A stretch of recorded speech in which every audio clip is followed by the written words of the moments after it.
another Friday, another Stadium Pulse. Look, we got the bracket. We're going to break it down, right? Which teams are actual viable contenders for the title and which teams are not, right? Can Georgia still win a national championship with Gunner Stockton if Beck is out indefinitely, right, for the season?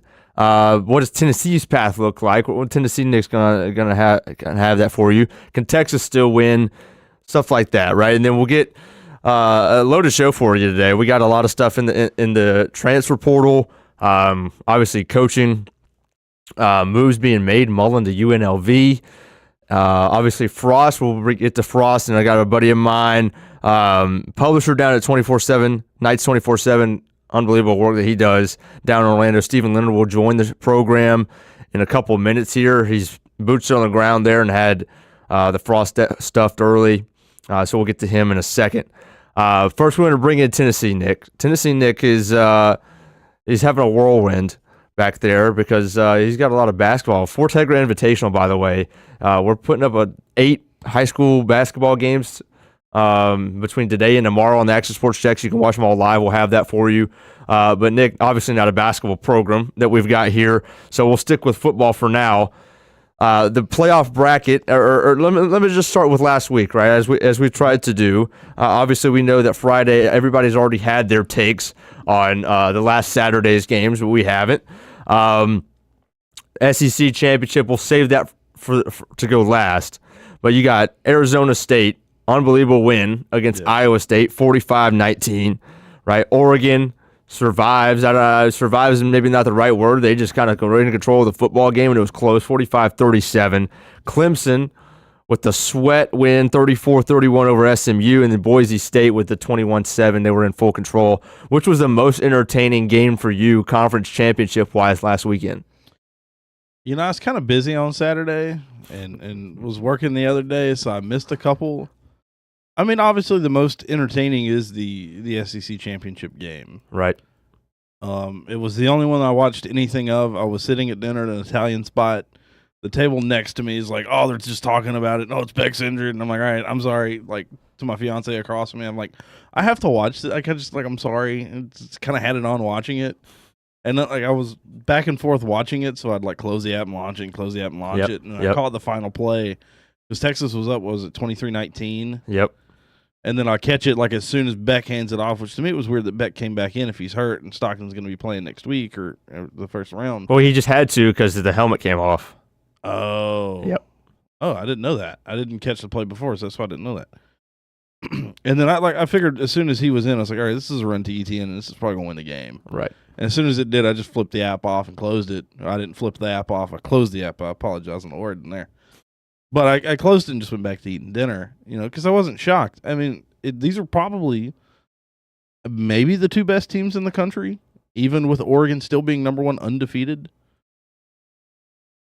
I mean, I'm with you. Take the first game away. I mean, even the first game was kind of ugly. It was ugly for Texas. But the rematch was a lot closer. It was. So if there's a chance we see a third rematch, who knows? Right. I mean, there is very well a chance here. Look, I'm going to get to this chat because that's the biggest question, right? Can the Dogs win the national championship with Stockton at quarterback, right? Obviously, he came into the game second half when Beck injures his elbow in the last play of the first half, right? It looks like a UCL. He's definitely out for the Sugar Bowl, so that would be the winner of Notre Dame, Indiana. Uncertain after that. If it's an elbow and there's got to be surgery, I don't know. If it's just a strain, who knows? I'm not a doctor. But I'm, as a Georgia guy, I'm preparing as if we don't have Beck. All right, it's Stockton's show. He comes in, provides a spark, right? He's a tough runner of the football. Look, can Georgia still win the national championship with Gunner Stockton? Yes. Okay, why is Georgia so good? Is it because Beck has played at an elite level for all 13 games so far this season? Absolutely not. Right? We win football games because we play 4 quarters of football. We're tougher. We're more physical. We play great defense for the most part, unless it's against Georgia Tech and Mill Row. Right? Other than that, we play great defense and we run the football. Right? And here's what's going to happen. Here's what happened in that Texas game immediately. The run with Trevor Etienne immediately got better because for the first time all season, defenses against Georgia are having to subtract the hat from the box and replace to account for a quarterback run. right? Where that's never had to, no defense has had to have that game plan it all season against Georgia because Beck is not a runner.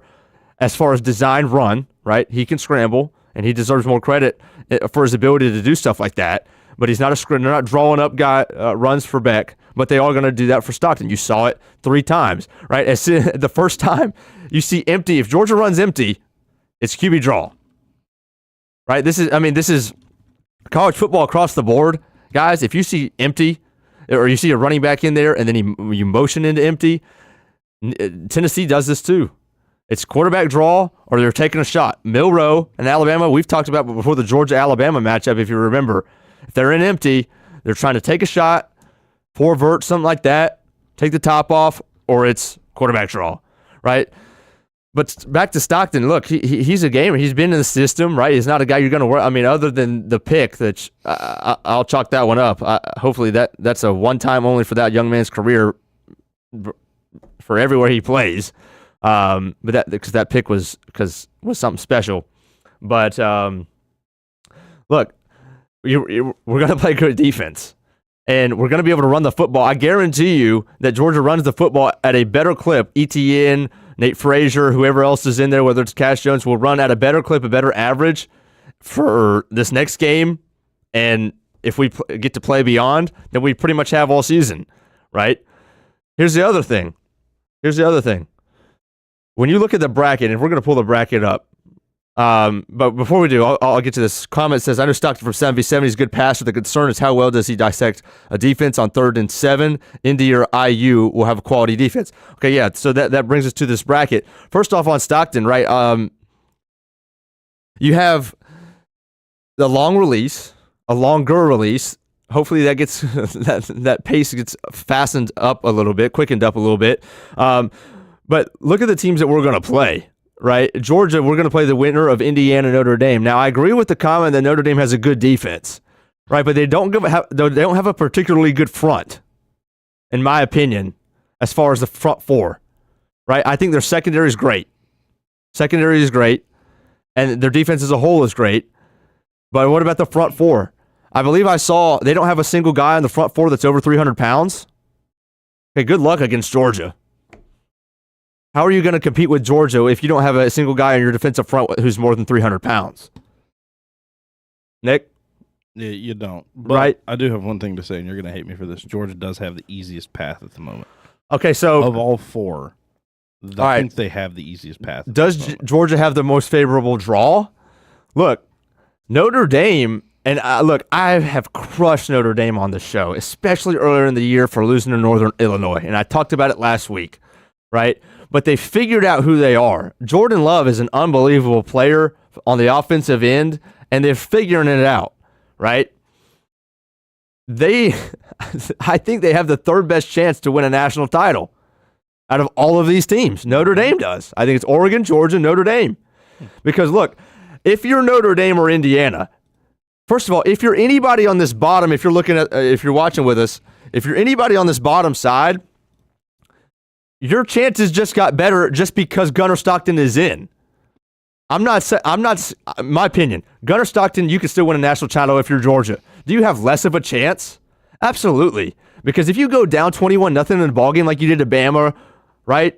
Or if you go down 17-0 like you're going to get to Georgia Tech, Stockton's not going to throw the ball up and down the yard in his first ever start, just like Beck did in the second half to get you back into those football games and win. Okay, he's not going to do that. You have to play on time, on script, and stay in the ball game early, right? So there's less game situations and scenarios where you can win, aka your title defense or your title chances have decreased. However, is Notre Dame not licking their chops now from a confidence perspective, from their perspective, saying, "Oh, if we beat Indiana, then we have a backup quarterback to beat to get to the semifinal," right? Penn State, if we get by SMU, and then we got to go play Boise State, which that's the most favorable of the 4, in my opinion. I'm taking Arizona State over Boise State. Then if I'm Penn State, then I have to face a backup quarterback in the semifinal if Beck doesn't come back. You see what I'm saying? Like, Penn State has to like where they're at. You got SMU, Boise State, and a backup quarterback. A great Georgia team, not to slide them, But from the other perspectives, Nick, you have to like that you're facing a backup who's never made a start in college football. There's going to be side effects. Let's talk about Tennessee real quick before we move on. Right. What do you like about your matchup against Ohio State? Obviously, are Tennessee fans thinking that y'all got the raw end of the stick here? Because even if you win, you got to face Oregon. Is that the common consensus from Vols fans? I don't know what the common consensus is. I've been detached from most of the fan base for a bit now as I've quit being on Twitter, which has been actually a very good thing. I would assume, knowing most of Vol Twitter, though, and the fan base, they probably feel like they got the bad end of this deal. I mean, it's probably, I'm not going to say as a Tennessee fan facing that bracket, I think looking at all four, it's the least favorable. Because you're playing a good Ohio State team, even if they have an inept offense, which I like the matchup of the fact if they don't have a good offense, our defense can play, I think, good enough to stop Ohio State on offense. Just depends on what Nico we see. Yeah, it's totally Nico dependent. And if Dylan Sampson's 100%. Right. And we're going to have... will be 100% once we get into this game. My fault, I didn't mean to cut you off. We're going to have a lot more on these individual matchups next week. Obviously, if you've been out of it, these games are not tomorrow, right? There's one football game tomorrow. It's Navy-Army. Army-Navy. Sorry for those listening. Army-Navy. Always Army-Navy. That's it.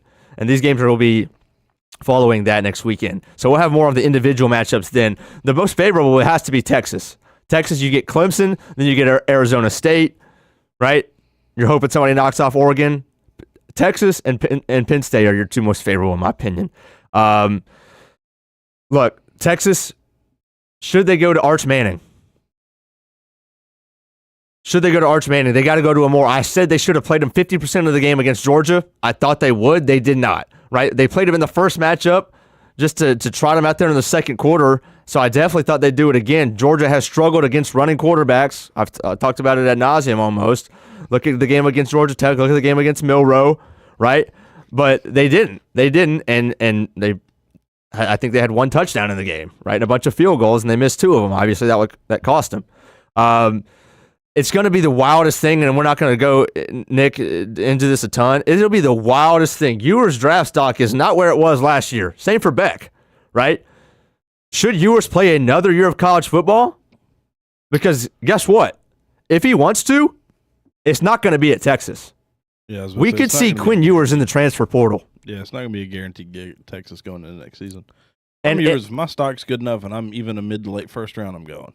I agree. But I'm saying if he wants to play another year of college football, there's zero shot he goes back to Texas. He's not going to compete with Arch Manning. And Texas is going to say, hey, man, we appreciate you, but you had 2 years. It's Arch Manning's turn. Best of luck. Yeah. Right? To see Quinn Ewers in the portal would be insane. Last thing before we get to some insane Bill Belichick news and the contract details. This people are going to hate me for this. This wouldn't have been a bad year for the BCS. You have a clear 1, you have a clear 2, in my opinion. So the BCS would have been happy if it was still here. And that's all I'm going to say about that. Look, let's get to Bill Belichick. Contract comes out, 5 years, $50 million. It's pretty much 3 for 30. It's a guaranteed 3 years. So it's in all essence, in all purposes, it's a 3-year deal. 5 for 50, $3.5 million worth of bonuses was how he does. He gets $10 million for all of his assistants, and then UNC ups all of their NIL money from $4 million to $20 million. Okay, look, this is the talk of college football. Will Bill Belichick be successful? Can he recruit? Can he relate to an 18-year-old? Right? Is he gonna go? Is he gonna be the try-hard recruit guy? Obviously, they bring in Mike Lombardi as the GM. I said on the Brenton Austin show earlier this week, I think he's doing this because he wants to be a complete football revolutionary, right? He doesn't want to just be the all-time winningest NFL head coach. Obviously, he would have done that if he wanted that. He would have not entertained college football gig, and he would have stayed there, and he would have won a couple more football games to pass Shula, right? He doesn't want to just win more Super Bowls. He wants to be a revolutionary. He wants to be known as one of the biggest football mastermind to ever do it. And one way that he could do that is to not only win 6 Super Bowls as a head coach in the NFL, but then also come to college football and completely revolutionize the landscape. And how he's going to do that? Okay, he's got this 400-page thing that he introduces to UNC. He's got these 2 different coaching staffs, right? One that he heads up as the on-field, and the other to take care of the recruiting and NIL stuff. Look, guys, if an 18-year-old, and I still believe that guys will still rather go play for Deion Sanders than Bill Belichick, right? Because as we broke down last week, guys who are 15 years old right now, who are going to be the 4 and 5 stars in 3 years, those guys watched Bill Belichick win 1 Super Bowl. That's it. They watched him win the 2018 Super Bowl, and that's it. They're bigger Andy Reid, Pat Mahomes fans than there'll ever be Bill Belichick, Tom Brady guys, right? They'll still rather play for Deion. Obviously, they never watched Deion play either, but Deion's the hype. Deion's social media. Deion's all these things. And he's a lot younger, obviously. Bill Belichick's 72, 73 years old, whatever it is. Will Bill Belichick be successful? It's a lock. Of course he's going to be successful.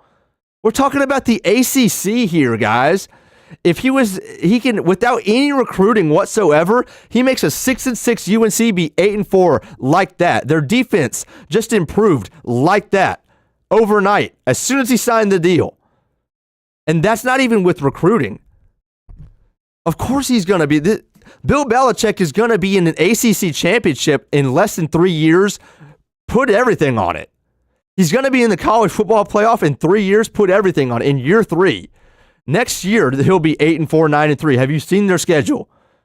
They play Syracuse. They play Clemson. Don't sleep on the orange. And no, these are their tough games. Oh. These are their 3 tough games, in my opinion. Syracuse, late in the year. Clemson, middle of the year.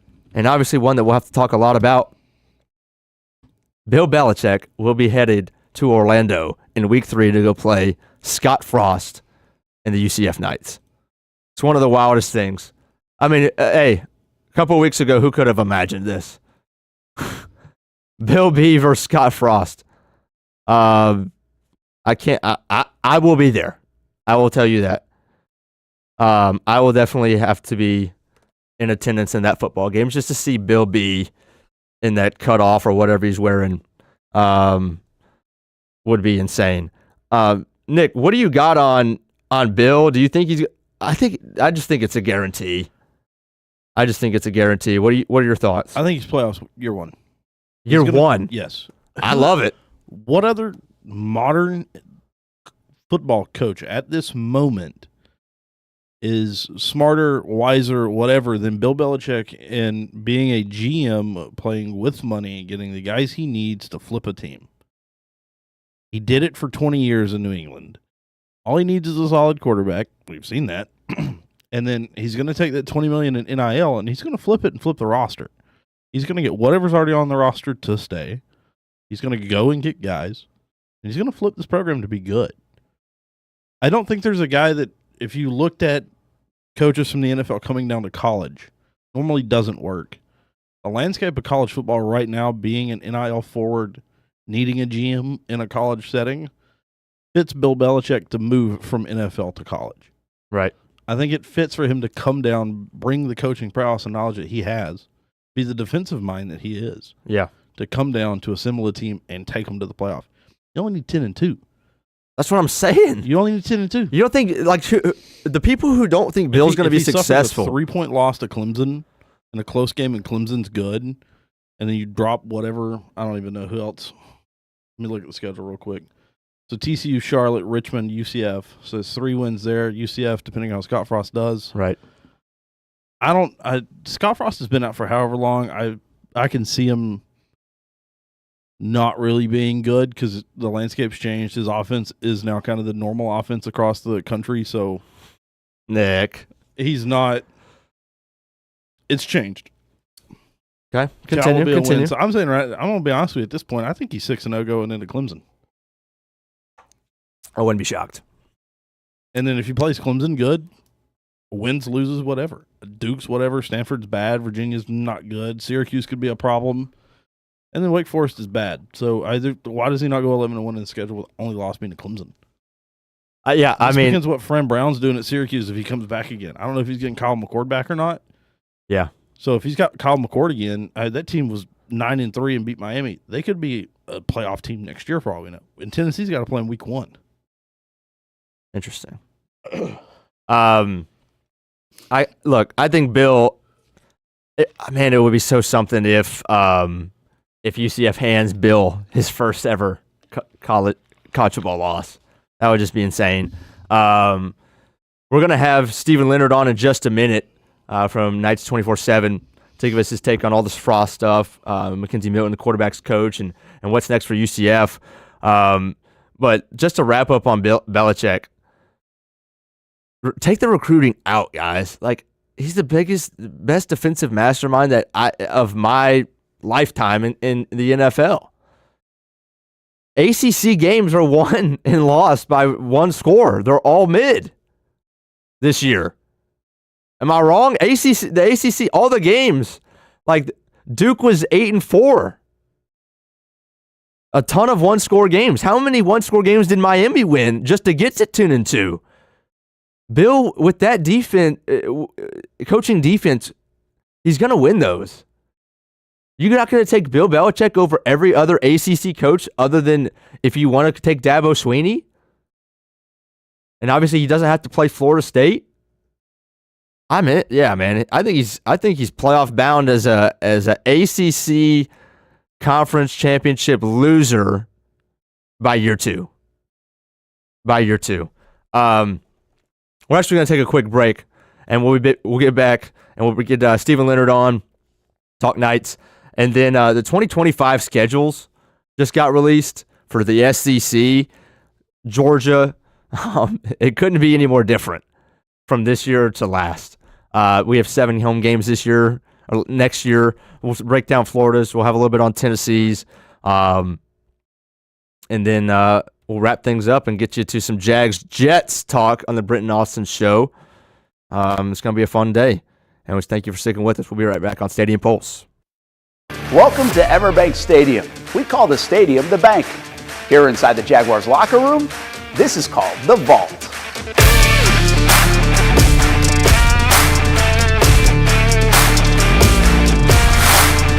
The Vault is a special place on game days. You can feel the energy and excitement as the Jaguars get ready to take the field.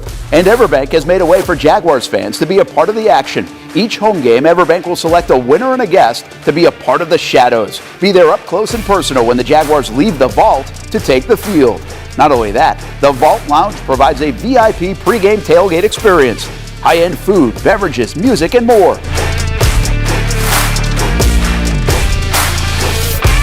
Want a chance to be part of a VIP experience at a Jaguars game? Enter today at everbank.com/shadows, and you could find yourself in the shadows with the Jaguars.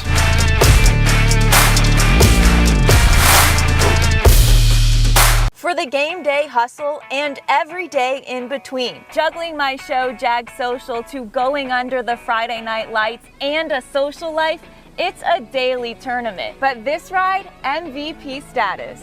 The all-new 2024 Lincoln Nautilus isn't just my car, it's my personal locker room, office on the go, and VIP lounge on wheels. Let's talk tech. My profile remembers everything from customizing my dash display to setting the ambient lighting and my signature scent. And wireless charging, essential for live tweeting scores. Whether I'm packing for a beach day with friends or heading to the gym, there's space for every passion. After dominating all day, this becomes my recovery zone. The massage feature is like having a personal PT on call. Life's a non-stop game, but with this ride, I'm always on my A game. The 2024 Lincoln Nautilus. Drive. If you don't see a pit, it ain't legit. When you hear that, you think Bono's Pit Barbecue, a staple in Northeast Florida now for 75 years. A place that feels like home with friendly service, a meeting place for friends, family, or business occasions. On the menu, the corn nuggets are a favorite in our house, but there's something for everyone. Sandwiches, platters, salads, sides, desserts, and family feasts. You see Bono's all over the place in Northeast Florida. You know, there are almost 20 locations in the Jacksonville area now, so stop on by, sit down, and dine in with Bono's. You can also take it to go. There are drive-thrus in many of the locations, and they have delivery options too. Just download the Bono's app to make things easy. I signed up for the loyalty program, and you can too, to get special offers. If Jacksonville is home, few things feel more Jacksonville than Bono's Pit Barbecue. Celebrate 75 years and many more to come. Bono's Pit Barbecue. If you don't see a pit, it ain't legit. You trust CGC to make your water great, and now you can trust CGC with your plumbing needs as well. Fast, convenient scheduling, licensed and insured. A quick call away at 904-552-1242. You never know when you're going to have an issue with a shower, toilet, or maybe it's a sink that sometimes is easy to fix. All right, let's be honest. I'm not fixing anything. I'm totally staging this because when I have a plumbing problem, I call CGC Water Treatment and Plumbing. Trained professionals, transparent pricing, customer satisfaction. Small problem or even a bigger issue. Right now, save 10% off a new Rinnai tankless water heater. The experts with 25 years of experience at CGC Water Treatment and Plumbing can do it all. Call 904-552-1242 or visit cgcwater.com. For a limited time, CGC is waiving the trip charge on all related plumbing calls. CGC Water Treatment and Plumbing, an authorized independent Connecticut dealer. Florida license number CFC 1432579. It's the place we party in football season with Jaguars All Access. Welcome to String Sports Brewery, everybody. Say hello to our guest tonight. That is Trevor Lawrence. You can bring your party or event to String Sports Brewery in Springfield any day and any time. Rehearsal dinners, corporate events, birthdays. Here at Strings, you can enjoy the inside area and the outside area. Good for any weather, good for any occasion. Watch the games, play the games, shoot some hoops. Beer? Yeah, they have that. Plenty of choices. And sure, this is a brewery, but Strings is also a restaurant, and the food is fantastic. A full menu made from scratch meals. And if you need String Sports Brewery to help with a party at your place, they cater too.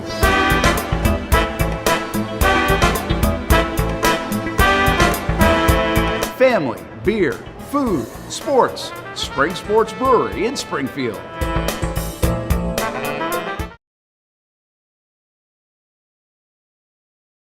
If you just were listening with us, we just talked about Bill Belichick, right? And the new contract details, effectively a 3-year deal of guaranteed. And we agreed. Nick and I didn't think we would, but we think playoff as an ACC loser at least by year 2.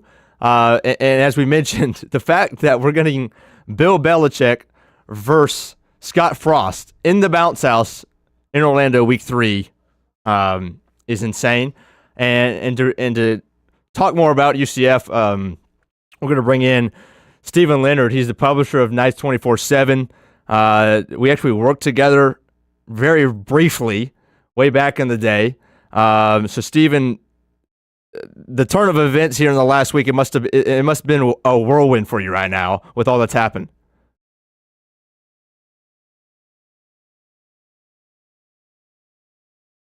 You got him? Stephen, 1 second. We're going to fix your mic real quick. Nick, just bring me back on and then just give me 2 seconds with him. But obviously, as we were talking, so Scott Frost gets brought in on, which day was that? Saturday night, Sunday night press conference, as I mentioned. Man, that press conference, even just as an alumni, just got me fired up to that we're bringing Frost back, his answers and how he said he loved Orlando, and just I think the juice that he can bring to the recruiting trail. And then his first official hire is to go get McKenzie Milton. Obviously, McKenzie Milton, with all of the injuries, was practically a coach, it felt like, at UCF at times. And then, Dylan Gabriel gives him a lot of credit for that. And then, obviously, with Jordan Travis at FSU. And then Stephen would be able to tell you a lot more about this. But the NIL stuff that McKenzie Milton was doing, and he goes to Tennessee with Heupel, gets Heupel's blessing, he comes back to UCF. I think it'll do wonders. I can't wait to see what Stephen thinks it'll do for recruiting. But give me 1 second. So nonetheless, it's I don't know if you want to call it the glory days or bringing the band back together for UCF, but I think one thing is true. They've won the offseason so far for a lot of in a lot of intents and purposes. Just as far as the excitement and that you're able to garner from your fan base, I think it's unreal. So, Nick, any luck over there now? Cool. So, where do I want to go now? Is it a lot? So, Frost, and if you're not familiar with Frost, obviously, a lot of our fans, and this is what I was going to tell Steven, obviously, we know a lot of y'all listen are from a lot of different fan bases. So some are very familiar with Frost. I know we have a strong UCF listenership, if that's a word here, but a lot that are not, right? So Frost obviously goes to Nebraska. That's his alma mater. That's where he was born, and is not successful. He said that the only place that he would ever go to leave UCF for. He was only at UCF for 2 years. It seemed like it was in and out, and that was before my time there. And after Nebraska, it seemed like he was kind of out of football, and then he's been with the Rams with McVay. He talked a lot about that. Man, interesting to see if he's able to bring any of that stuff over to the Knights. And so I don't know. I think at the start I didn't like it, to be honest. As soon as Malzahn left, right, and decided he's going to be the OC. By the way, what a contract for him. And FSU, I don't understand. I guess while we're on it, I don't know what FSU's doing. I don't know what Norvell's doing. Right? He's not only handing Malzahn his OC when Norvell is the offensive guy, right? So it's like two kind of head coaches battling it out. I don't know. I've always thought that there could be potential issues when you have a guy that's won a national championship and been a head coach for a while, and then you bring him in as your OC, and you're an offensive guy, right? It makes so much more sense if the head coach is a defensive guy, in my opinion. And now we got Malzahn, Norvell. He not only hires him, but it seems like he's handing him the keys. I don't get it. It seems like he's putting a lot at stake in Malzahn. I think we're gonna try to bring back Steven in. All right, let's see if we can get back Steven Leonard back again from Nice 24/7. Steven, can you hear me? I can hear you. Yeah. All right, yeah, we got him. All right, here we go. Steven Leonard from Nice 24/7. As we're saying, okay, so let's get back to Frost. We bring him in. We bring McKenzie Milton in. It's got to be. Tell me about the whirlwind that has been for you in the last week, and kind of the expectations as far as what you expected this timeline to look like for UCF in their coaching search as soon as Malzahn leaves. Well, obviously they wanted to work fast. You're in that era. You're in the new look of college football where they moved the early signing day period up. So you had early signing day going on, transfer portal opens, just everything going on super fast. So you need to move, get a coach in, and they go get Scott Frost. A little apprehension before that press conference, but I think he nailed it. I think Terry Mohajir nailed it. I think a lot of athletic directors would have an ego there, not want to bring back someone from the past, but I feel like that was something that definitely stuck out to me. That's an interesting point. Yeah, somebody from a past administration. All right, so do you think that UCF potentially lost anything, right? Because, does your phone ever stop as far as recruiting and offers and commitments and transfer portal? It slowed down a little bit when Frost landed, but it's now picked back up, and they're on the trail. Yeah, because I'm thinking, obviously, what was it, 5-6 days from Malzahn? It had to have been a week, right? Or 6 days between Malzahn and we hiring Frost. Did you think we lost anything potentially from not trying to land him right away? And I guess the quip to that would be maybe he wasn't the top guy on the list, so they tried to go get some other guys, right? We UCF fans obviously had their list of guys they wanted to get, so maybe they got turned down. And then, okay, so maybe Frost is, I don't know, hypothetically 3rd and 4th on the list, so maybe that's why it took 6 days. Did you have a feel for anything like that? It felt like they really just wanted to feel out the process. They didn't want to, oh, this was our top name on a list, let's go out and hire him. Like, it felt like they really wanted to interview. I think they reached out to 19 people is what I ended up confirming. Holy cow. Yeah, they really wanted a national search. They wanted to know who they were getting, if there was any better options out there. They really did their due diligence. And yeah, maybe if they hire Scott Frost before that Wednesday, they have a chance for Javon Boggs, but he seemed pretty set on playing for Gus Malzahn, so obviously he ends up at Florida State. Right. Okay, so first official act, right, as I just mentioned, he brings in McKenzie Milton. What do you foresee this meaning for the future of us being able to recruit quarterbacks, or for the Knights be able to recruit quarterbacks? And do you put anything into that he was only really an analyst for 2 years? As in, is he ready for a power forward to be a positional coach? Obviously, he's not the OC, so it's not like we're handing him the keys to the offense. But what does this hire mean for UCF going forward? Well, to speak to the experience thing, I think since 2019, I mean, he helped Dylan Gabriel, he helped Jordan Travis. Right. He co-founded an NIL collective, so he has that backside as well, like knowledge. And just him in the city of Orlando, he's connected to a lot of the top recruits in the class of 2026 because they used the same quarterback trainer. He has obviously those Hawaiian connections, which we've seen offers go out to several Hawaiians in the transfer portal already.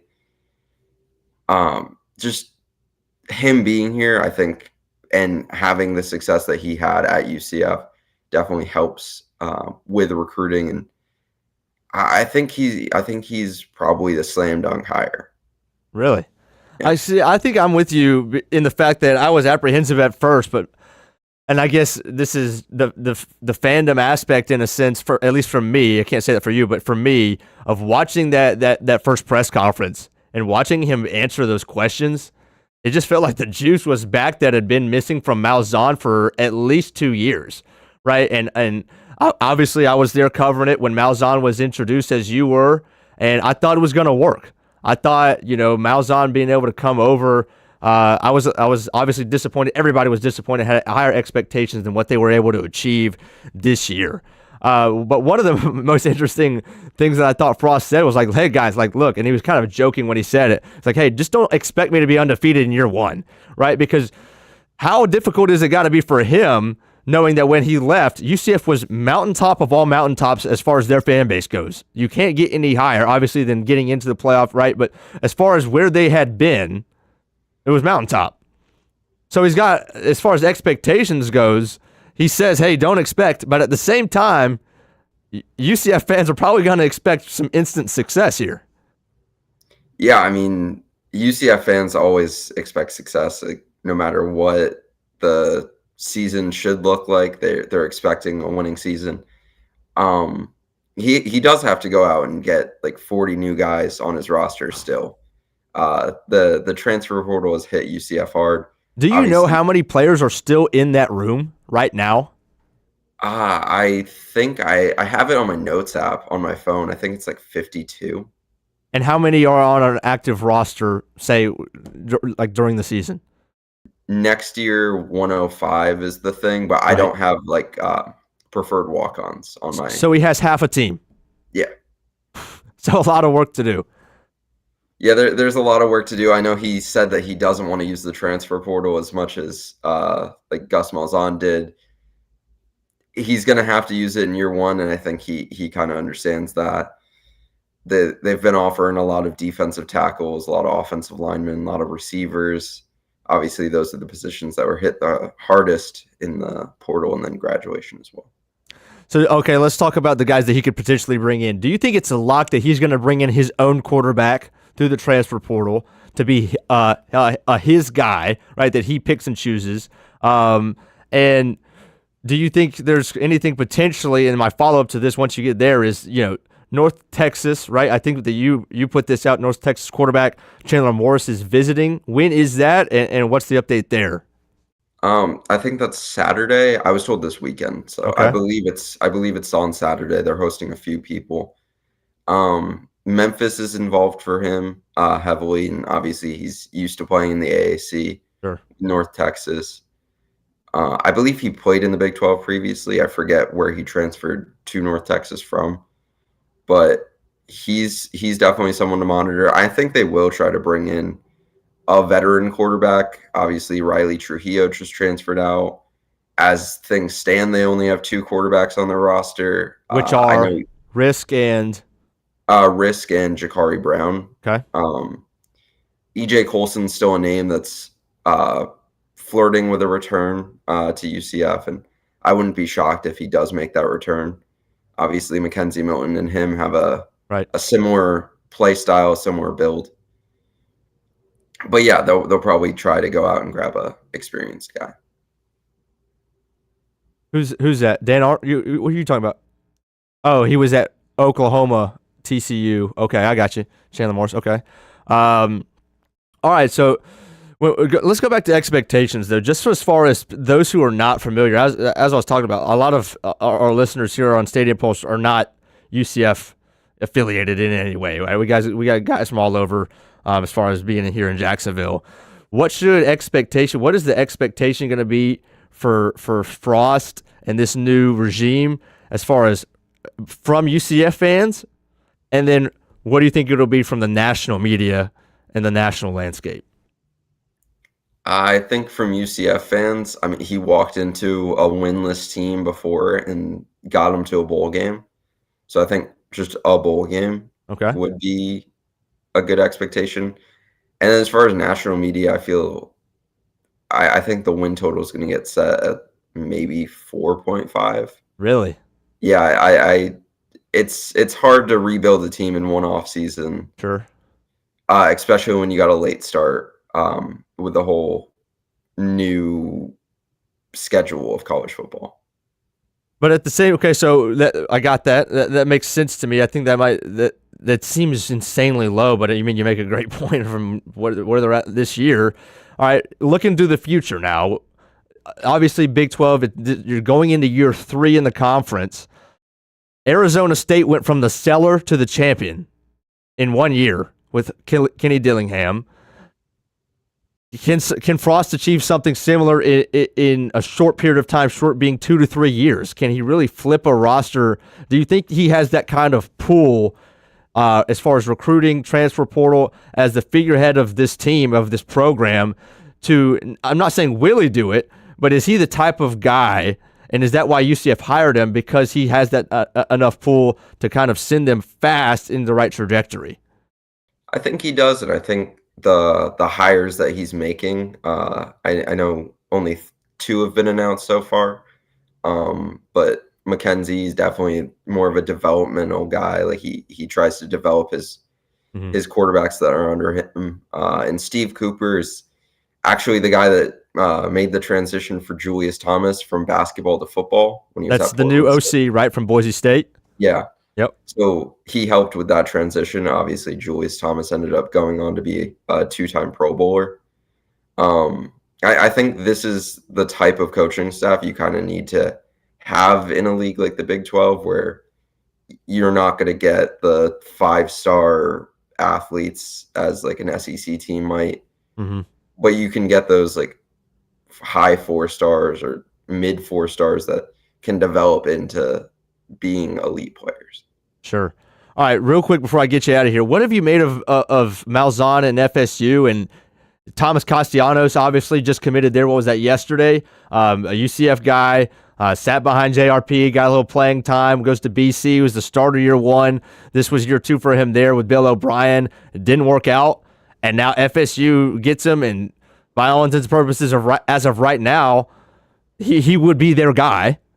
So reuniting him with Malzahn when Malzahn probably didn't trust him. Is that a fair assessment? Is it weird what Norvell's doing over there?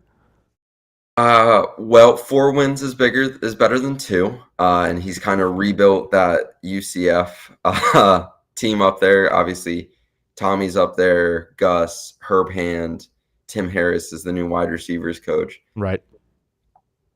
I don't know if that's going to work out. I know Tommy does fit what Gus wants to do. I'm not sure where that relationship stood. I know the end of things in Orlando didn't go as well as either one of them wanted, but hopefully they can kind of get on that same page and it turns around. I appreciate Gus and I appreciate Tommy. Yeah. All right, last one before I get you out of here. Obviously, we mentioned week 3 is going to be Bill B in Orlando. Just how exciting, how good is that going to be for college football? Obviously, Scott Frost versus him, I think, is a juice matchup, and UNC doesn't have many great matchups in year 1. I don't as a ACC kind of, I don't know. I kind of poke holes at their conference quite often. Do you foresee Bill Belichick having a lot of success immediately, like I do? I do. I think he can bring in a transfer-laden roster where guys are going to want to play in Bill Belichick's system. All he's got to do is show him his hand with 6 Super Bowl rings. Yeah, at least in year 1, like it'll be something where it's new, it's exciting. That's like really good for recruiting college players. I'm not sure how it works long term, but year 1 definitely. I think the game against Charlotte is getting undersold. He's going to walk into a stadium that's 15,000 people. That's funny. I grew up in Rhode Island, so Bill Belichick was like a staple of my childhood. So it's fun. I love it. All right, that's Stephen Leonard. Hey, you see his Twitter handle at the bottom there. Look, if you want like the fastest recruiting, the fastest transfer portal, all that stuff, go hit him up on Twitter or X or whatever you want to call it. So he's your guy for that. Stephen, we appreciate you for joining us today. See you. All right, man. All right, so that's Stephen Leonard. Look, we're going to get to, before we get out of here, we got to get to these SEC schedules. They just got put out. We'll start with Georgia's. Look, I've criticized the SEC. Obviously, Kirby Smart, after winning an SEC championship, criticized the SEC commissioner, Greg Sankey. He's standing 4 feet away on the podium as the confetti's going down as he's hosting the SEC trophy. He's criticizing Sankey because Georgia got sent all over, played every tough game other than Tennessee at home. They played Ole Miss on the road. They played Bama on the road. They played Texas on the road. That's not the case for Georgia this year or next year. The schedules get released, and Georgia's got a pretty favorable one. They had 4 home games this year. Next year they have 7. And they have all of their tougher ones are at home. It's very favorable for the Dogs. I think we got that pulled up for me. One of the most interesting highlights that you'll see is that Tennessee, so obviously Tennessee-Georgia was one of these last weeks, right? Very, very late in the season. Next year, that's week 3. We're going to get Georgia-Tennessee in Neyland, week 3 next year. So circle that one immediately. Georgia does not have any tough out-of-conference games at all. We don't play at Clemson like we did. We don't play in Oregon like we've done in the past. Here you go. Looks like our box has just disappeared. All good. So we start with Marshall. Then you got Austin P. You got at Tennessee, as you see there. You host Bama. You host Kentucky. You go at Auburn. That's one of your toughest ones. You host Ole Miss.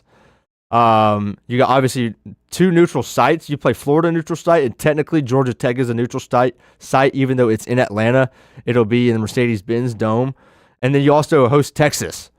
So this year you went at Bama, at Ole Miss, at Texas. This year you'll host Alabama, host Ole Miss, host Texas, play at Tennessee. So it's pretty much an even flip. You got to like this with no out-of-conference tough game. It's favorable. Real quick, let's get to Florida's also.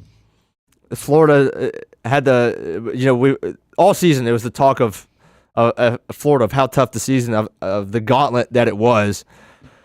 And it seemed unsurvivable, and that's why everybody thought, easier, better, just go ahead and get rid of Napier, right? Because he's not going to be able to survive. I don't know if you can say that he did survive. I think he did, or survived, maybe not the right word.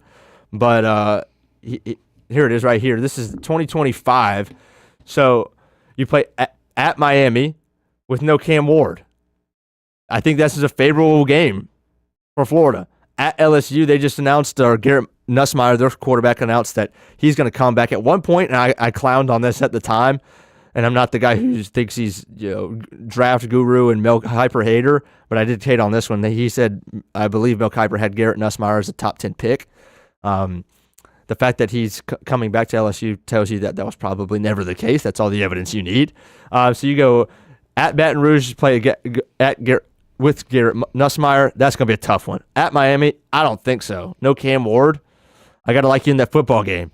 All right, you're hosting Texas, you're hosting Mississippi State, and you're hosting Tennessee. And then you're playing at Texas A&M. Obviously, you're playing Georgia neutral site in Jacksonville and Ole Miss. Florida needs to be 9-3 next year. Florida, I think, will be 9-3 next year. With this schedule, with how good Lagway is, what they've been able to accomplish with keeping players such as Cam Banks on the defensive line, what they've done in recruiting, going from in the 50s to, I believe they finished 11. It probably depends on the site, whichever one you use, but either 10 or 11. Napier's done a heck of a job, and it's weird. I've talked about it before. It's weird how much I've hand clapped Napier this year. Florida's been fun to watch. Lagway again, I think, is an unbelievable player. By the way, October 4th, circle that matchup, please. Texas at Florida. You're getting Arch Manning versus Lagway in the Swamp.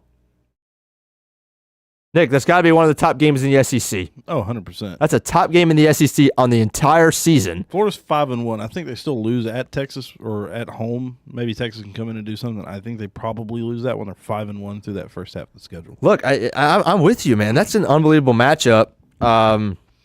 So I think Florida's looking at 9-3.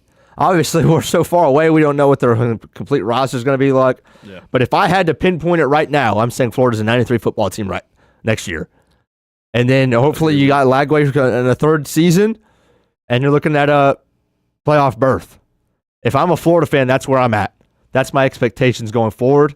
And that's that. Obviously, like I said, playoff as far as the games themselves and the matchups, we're gonna have a lot for you on that next week. The only game for you tomorrow is Army Navy. That's it. Watch party in Everbank, by the way. That game's at 3 o'clock. Gates open at 2 if you want to head out there. All proceeds go to veterans for that watch party in the bank. But that's going to do it. We're going to have it's enjoy it. Look, this is the first year of the 12-team playoff. So, again, I've always encouraged you. I try to. College football, man, I don't think there's anything better. So it's just you got to chill out sometimes. And Nick obviously had a very busy weekend. But I'm going to just plop down, Nick. Plop down. Enjoy Tennessee at Ohio State for a chance to go to the quarterfinal. Oh, I am, buddy. I love it. I love it. I think I saw somewhere, and I'd have to verify checking the weather. This is true. It's an interesting way to practice, but it may have snowed in Knoxville. It was definitely cold enough in Chattanooga to snow up that way. Oh, yeah? They might have been practicing in the snow. Shoot. All right, well, go ahead. I just said I don't blame them. Oh, I don't blame them either. It too. I don't blame him either. Look, Tennessee Nick's going to have a full breakdown of that game next week. We're going to see what he thinks. If the Vols can advance through the Buckeyes, that's going to do it on today's edition of Stadium Pulse. We appreciate you watching. Appreciate you being in the chat. Appreciate Stephen Leonard for joining us today. We'll have the Britton Austin Show coming up in about 5 minutes. Jaguars, Jets, Aaron Rodgers coming to the bank. We appreciate you watching. Have a good Friday, everybody.